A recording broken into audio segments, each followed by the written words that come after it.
Hello viewers, आज के video में हम देखेंगे राजेश जोशी का जीवन परिचय या काव्य परिचय। आपके एग्जाम में यदि प्रश्न में आता है राजेश जोशी का जीवन परिचय या काव्य परिचय लिखिए, तो यदि आप इस तरह से लिखोगे तो आपको पूरे में से पूरे अंक प्राप्त होंगे।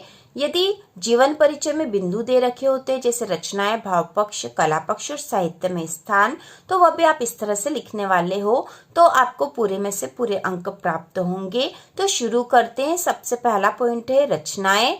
एक दिन बोलेंगे पेड़, मिट्टी का चेहरा, बच्चे काम पर जा रहे हैं। तो ये तीन बहुत ही सरल इनकी रचनाएं हैं। एक दिन बोलेंगे पेड़, मिट्टी का चेहरा, बच्चे काम पर जा रहे हैं। इसके बाद हम लिखेंगे भाव पक्ष।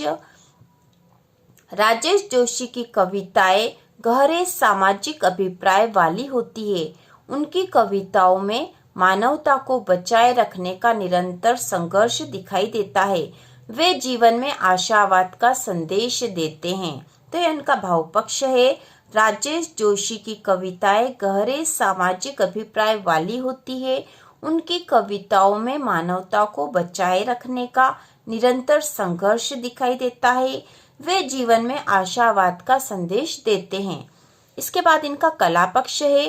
राजेश जोशी की भाषा व्यवहारिक खड़ी बोली है। उनकी कविताओं में स्थानीय बोली, मिजाज और मौसम दिखाई देता है।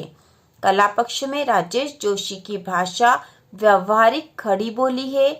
उनकी कविताओं में स्थानीय बोली, मिजाज और मौसम दिखाई देता है। इसके बाद हम लिखेंगे साहित्य में स्थान। तो साहित्य में स्थान में आ जाएगा राजेश जोशी आशावादी काव्य के प्रमुख रचनाकार है। हिंदी साहित्य में उनका महत्वपूर्ण स्थान है।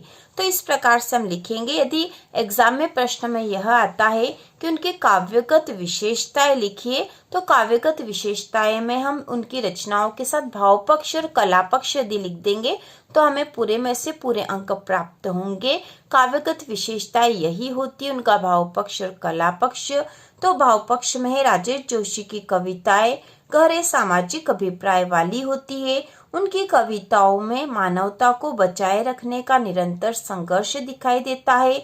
वे जीवन में आशावाद का संदेश देते हैं। कला पक्ष में राजेश जोशी की भाषा व्यवहारिक खड़ी बोली है। उनकी कविताओं में स्थानीय बोली, मिजाज और मौसम दिखाई देता है। तो भाव पक्ष और कला पक्ष से उनकी काव्यगत विशेषताएं हमें प्राप्त हो जाती है।